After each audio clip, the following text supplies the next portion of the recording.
Coin Locker Babies. Coin Locker Babies. Coin Locker Babies. Como seria isso em português? Os bebês de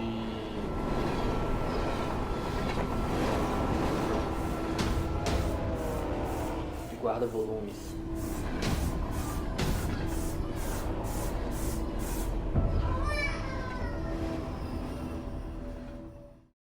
Coin Locker Babies, Ryo Murakami, o outro Murakami para algumas pessoas, já que o Haruki extravasou o Japão e ficou conhecido no resto do mundo. O Ryo Murakami, além de romancista e contista, ele é também roteirista e cineasta. Ele já dirigiu alguns filmes, mas o único que eu encontrei para assistir foi Tokyo Decadence.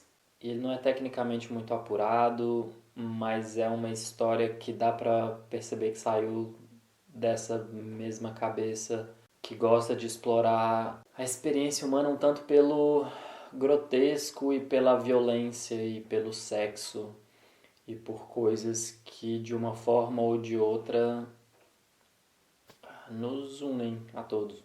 Esse livro foi escrito em 1980, o que é meio surpreendente se pensar no conteúdo aqui. O tipo de coisa que ele aborda é um tanto à frente do tempo, principalmente em relação às temáticas. Eu não sei muito por onde começar. Vamos pela história. Num verão quente, em Tóquio, no Japão, 2 bebês são abandonados em guarda-volumes, certo? Não juntos, 2 bebês, cada um abandonado pela sua respectiva mãe, em um guarda-volume separado. E eles são encontrados, são resgatados e vão parar no mesmo orfanato. Lá no orfanato, eles descobrem essa experiência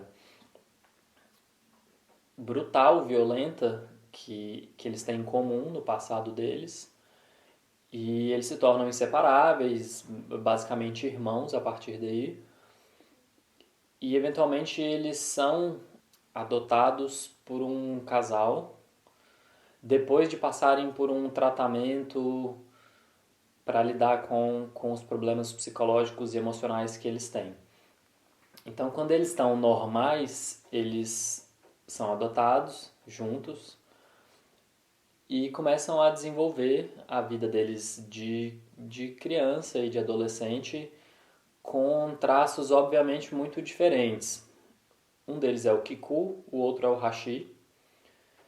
O Hashi é bastante tímido e inseguro, e o Kiku tem de certa forma, uma autoafirmação nele, porque ele é mais forte fisicamente, o que o torna um pouco popular na escola, ele é bom nos esportes e ele consegue recorrer à violência quando preciso, o que acaba colocando eles em situações que ele defende o Hashi, eventualmente.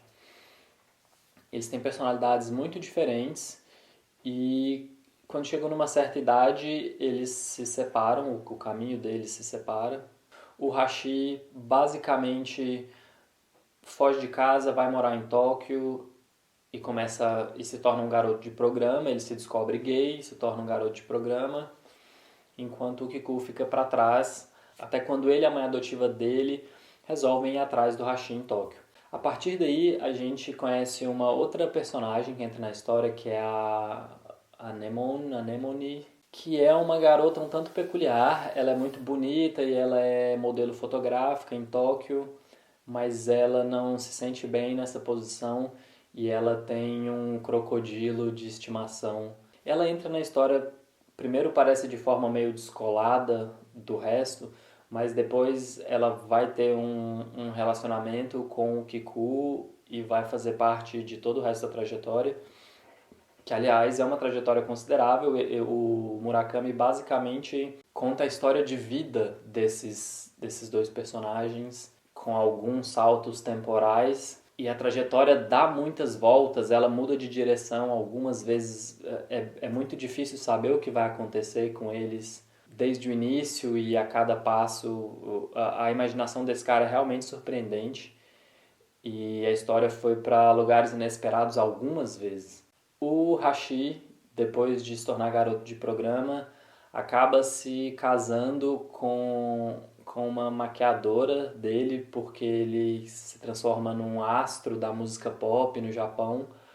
E ele conhece essa maquiadora que é bem mais velha e que teve que retirar os 2 seios por causa de um câncer de mama. E ele confia nela, eles ficam juntos, ao mesmo tempo que ele tem que lidar com uma figura estranha que é o D. E esse cara é o produtor musical que encontra ele, que descobre o talento dele, que torna ele um astro, mas representa ali a figura basicamente do capitalista que quer mais dinheiro a todo custo e não se importa de verdade com o artista. Enquanto isso acontece, eles se reencontram brevemente, mas quando o Hashi vira um astro pop, o Kiku fica abandonado para trás e eventualmente esse produtor musical, o D, tem a ideia genial de localizar a mãe do Hashi e fazer um reencontro da mulher que abandonou o filho no guarda-volumes com ele adulto e que se tornou um astro pop, e fazer isso na televisão, ao vivo. Acontecem algumas coisas aqui que eu não quero falar para quem quiser ler o livro, mas o Hashi segue o caminho dele de astro pop, enquanto o Kiku ele persegue uma substância que ele descobre que foi abandonada no oceano perto de uma ilha, que é uma substância que ele quer usar para meio que trazer o caos para Tóquio, porque ele odeia a sociedade da forma como ela funciona e ele odeia essa dor que ele sente por ter sido abandonado pela própria mãe quando era ainda bebê e nunca ter superado isso. Essas duas trajetórias bem diferentes vão se encontrar algumas vezes de novo, mas eu realmente acho que eu não devia falar um pouco. Infelizmente, não existe tradução para português desse livro. Essa edição que eu li, que é uma tradução para o inglês, se não me engano, é a edição britânica. Existe uma outra edição com outra capa, que é a edição americana. Se você lê inglês, eu recomendo bastante. É um livro realmente sensacional que me pegou desprevenido. Um tanto porque a cultura japonesa é muito diferente e o Murakami consegue injetar um pouco disso em uma narrativa extremamente envolvente. O fato dele ser roteirista e cineasta, eu acredito que isso tem influenciado muito a forma como ele escreve. Ele sempre se preocupa muito em descrever a luz e como as coisas aparecem, e ele cria imagens muito claras na nossa cabeça. Dá pra ver que ele encara o texto de uma forma realmente muito imagética, que eu gosto bastante, a gente fica muito envolvido em tudo que acontece aqui. Tem coisas bastante grotescas às vezes, tem um humor negro que eu não sei nem descrever, que é dele, mas que é muito bom.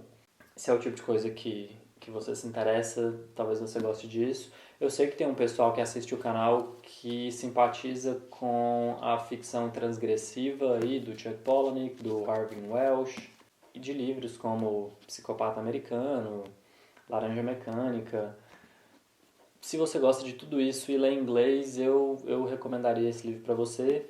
Se você quiser ler a única obra dele publicada em português, que é uma edição da Companhia das Letras, se não me engano é o Miso Soup, o nome do romance. Eu não li ainda, não posso dizer se esse outro romance é bom, mas se tiver qualquer coisa parecida com esse estilo aqui, eu diria que é sim. E se você quiser experimentar o Coin Locker Babies, o teste é ler a primeira frase, o primeiro parágrafo desse livro. E você vai descobrir se você quer continuar lendo ou não. Se você continuar, tem uma jornada e tanto depois desse início. Mas eu entendo que quem não vai querer encarar o resto depois de ler essa primeira página. No entanto, é uma das melhores coisas que eu li nos últimos tempos. Há pouco tempo eu li a tradução do Laranja Mecânica, que eu também gostei bastante, e eu não achei que eu fosse encontrar outro livro tão cedo que me surpreendesse assim, sei lá, 2 meses, 3 meses depois. E esse aqui me pegou de um jeito que eu não esperava. No finalzinho eu tava meio enrolando para terminar porque eu não queria que acabasse e só para continuar mais um pouquinho com esses personagens aqui. Mas o cara é maluco, o Murakami tem uma criatividade absurda. É um cara que escreve de uma forma sem amarras mesmo. Se ele soubesse que as pessoas iam ler isso aqui, talvez ele não tivesse escrito, sabe? E geralmente eu acho que é como as coisas têm que ser escritas, como se ninguém nunca fosse ler, porque só assim você consegue ser completamente honesto. Esse é o tipo de texto que ao mesmo tempo que é inspirador, porque é tão sensacional, e é também intimidador, porque a gente fica se perguntando se será que um dia eu vou escrever alguma coisa nesse nível aqui, que compreenda tantas camadas da existência humana em cenários tão diferentes, em personagens tão diferentes, mas que de alguma forma se conecta com quem lê. Eu acho que se fosse para definir uma frase, eu diria que o Ryu Murakami é assustador, mas é fascinante. Os links para esse livro em inglês e para a única obra dele em português estão na descrição. Se vocês quiserem mais vídeos desse tipo, comentando algum livro, ou algum filme, ou sei lá, é só deixar um comentário aí, como sempre. Compartilhe o vídeo com quem possa se interessar e até a próxima.